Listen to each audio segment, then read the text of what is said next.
Hey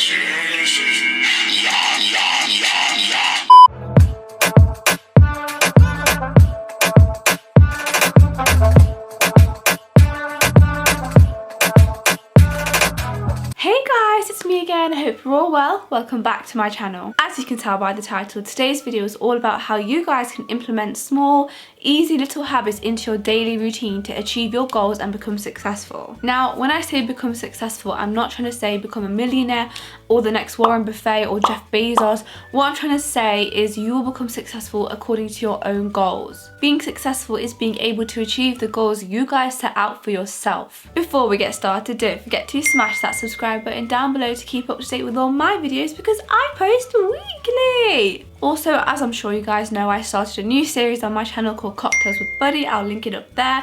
But of course, it's a series, so there are going to be more episodes.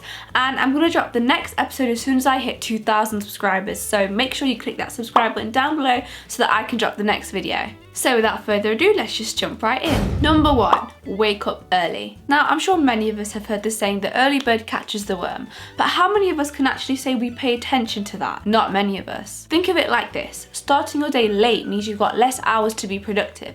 Less productive hours means less work done and less time to achieve your goals and grow. When you wake up late, you often also feel very tired and lethargic and you put off doing work in that day. Think of your Sunday morning sleep-ins. But waking up early means you've got so many more hours of the day to achieve your goals. If you start up earlier, you can finish the day earlier as well, which means you've got more time for free time. You're also far more likely to complete all the tasks you set out for yourself if you wake up early. It's very, very important to have a structure to your day, which nicely leads me on to my next point. Have a structure. Those of you who have been watching me since the start, or if you know me personally, you know I absolutely sweat off using a timetable. I've always said write out a timetable, make a timetable, because it makes your life so much easier. Structuring your day on a nice little piece of paper to stick on the back of your wall or your bedroom door will do the job perfectly. When you make your routine, do not stick it on the wall. Your mom will kill you. Huh? What you say about me? Why is the timetable on the wall? But what I've started doing this this COVID lockdown, is I actually made an Excel spreadsheet of everything I will be doing in the day. I basically made an Excel spreadsheet for every day of the week, breaking up my days into morning, afternoon and evening. This is how I did my timetable for COVID, but usually what I used to do when I'd write out my timetable is I'd say 9 till 10 AM XYZ, 10 to 11 XYZ, and that's how I structure my day by the hour.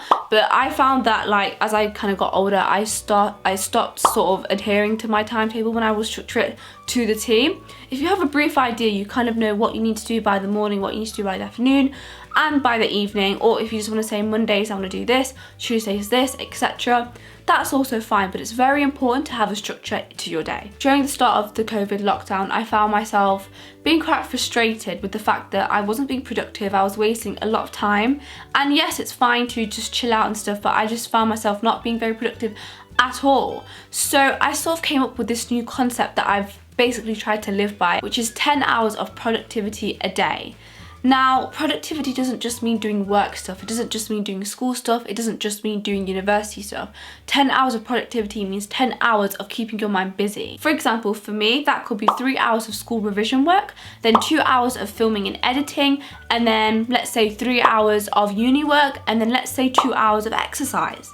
That's my 10 hours of productivity for today, for example. Me personally, I found that this 10 hours of productivity a day has really, really changed my life, in the sense that it's ensured that I'm sticking to the tasks that I set out for myself in the day. I'm becoming more productive, I'm getting my work done. It just adds so much structure and so much sort of satisfaction that you're not wasting your time, you're actually doing something with your life, you know? That's how I feel, because I feel that when I'm not doing something, when I'm wasting time, I start to feel guilty with myself that I'm not really getting much done. What am I doing? Number 3, leave your comfort zone. I'm gonna be honest here, I don't know about the sources, but I know for a fact that I have read online that humans are afraid of change. But change is where the growth happens. As humans, we like sticking to what we are good at. We like sticking to what is comfortable for us, what we know about. But being in your comfort zone doesn't allow for growth. Change is what allows for growth. Change is what allows for you to evolve and learn new skills to become successful. Now, linking to my 10 hours of productivity a day point,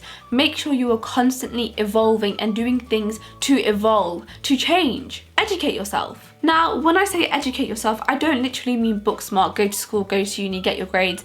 No, swap out that reality TV show for a documentary. Instead of spending half an hour on the loo every morning scrolling through Insta, start reading the news. Create habits that will change your future. For example, with the toilet point I just said, for me, because my future career path is investment banking, news is very, very important for me. If, for example, your future career path is engineering, you could look at some new softwares that have been discovered, maybe learn new tricks on how to code for that half an hour and scrolling through little tips and tricks of, I don't know, Python. I'm just trying to give you examples of good, small, easy habits that will really change your future. Now, having said that, the next point is know how to balance your life. Now, I'm a Virgo, so I am a perfectionist by nature. Don't know if you believe in astrology or not, but that basically means when I start something, I will not leave that job until I'm 1000% happy with it or done with it. And that's not good because that doesn't give you a work-life balance. It means I have no other time for other commitments, family commitments, other work, other fun, other stuff like that. But remember, achieving your goals is a long-term thing. It's like a marathon, not a sprint. If you try and achieve all these big goals in such a short space of time, for example in a 1-day time frame, you'll burn yourself out and you'll be less motivated to actually stick to your goals and achieve them in the long run. That's why it's very, very important to structure your day, so you know that I'll have 2 hours of working only, 2 hours of education only, 3 hours of Netflix maybe, and then 2 hours of family time. For an example, because it's very important to have that balance. But that nicely leads me on to my 5th and final point, set goals. Now, I'm asking you personally, when you think of success, what immediately comes to mind? Is it that job? Is it getting that first class degree? Is it getting good grades? Is it the future career that you want to go into? All of these things I know are coming to your mind, and that's really, really good. Successful people know exactly what they want and they plan their steps on how to get there. If you've got a brief idea of what you want to achieve, that's also fine, but what I would really suggest you do is sit down and think to yourself, what do I want to do? What do I want to get? What are my goals? What do I want to achieve in life? Maybe make a mind map and then think to yourself, how can I break these down into small, manageable goals? For example, every week, if I do this for a month, this will mean I'll be able to do this, which will allow me to achieve my goal in the long run. What I'm trying to say to you guys is, in order to achieve those long-term goals, make short-term ones and make sure you are implementing the right steps to achieve them. Another really important point I would tell you guys is write out your goals on sticky notes. I used to stick these sticky notes on my little mirror over there, but then I changed my mirror, so I stuck these on the radiator down there, and basically when they were on my mirror I used to see them all the time, and so I always used to think about my goals whenever I was getting ready in the morning and stuff for school. Every time I saw these, it just reminded me of how much I want my goals, which gives me that little bit of motivation. And I very strongly believe in manifestation, so the more you read something and you believe in something, this is what I need to do, you will work harder to achieve it, and then it will actually manifest itself into your hands essentially. So for example, with some of mine, my first salary, take family to the Shard. When I first hit 6 figures, buy a Rolex date just because I love watches so much. At 7 figures, buy Mustang 50s convertible. And I made these when I was in year 11, right? These have been my goals since I was in year 11. Obviously my dreams there were quite big goals and stuff, but you should aim big because, you know, the cliche saying, aim for the moon, you'll land through the stars type of thing. But it's true, it's true. If you don't aim high, you won't get high. So don't get high though. Oh God, oh no.